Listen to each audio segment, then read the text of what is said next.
argamera gargaara godhugaa sin argeera waanna boojii karaa beraani sin galateeffadha jaalalli kee waanna baay'aati maqaa kee faarfadha kunuunsitee barruu keeti kunoo na dhaabetta siif haa ta'u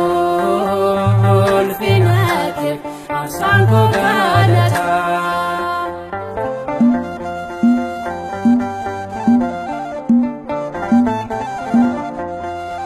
Kan akka keen jiru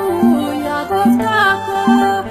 maqaa keetiin tolee jireenyi koo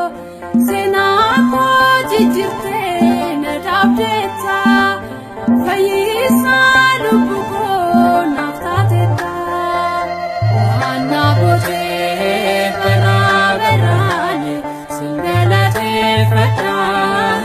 jaalalli kee waanna baay'aati maqaa kee faarfadha kunuunsitee barruu keeti kunoo na dhaabetta siif haa ta'u ulfina kee aarsaan koo galata.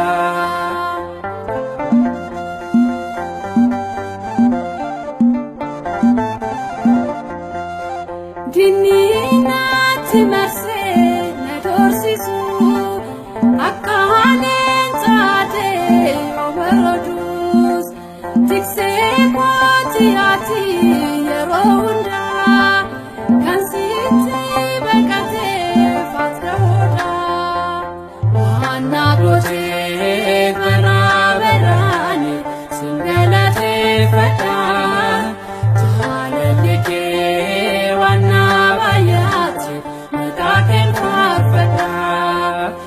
kunuunsitee barruu keeti kunoo na dhaabetta siif haa ta'u ulfina kee aarsaan koo galata.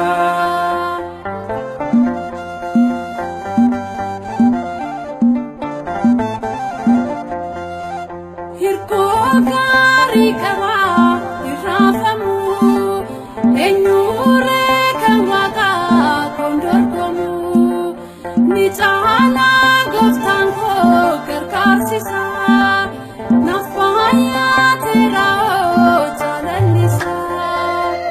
waanna boojii karaa beraani sin galateeffadha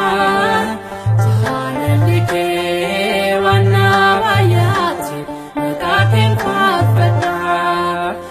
kunuunsitee barruu keeti kunoo na dhaabetta siif haa ta'u ulfina kee aarsaan koo galata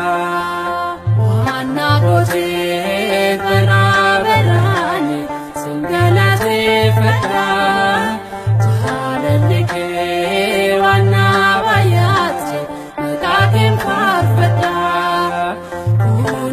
kunuunsitee barruu keeti kunoo na dhaabetta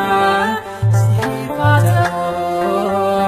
ulfina kee aarsaan koo galata.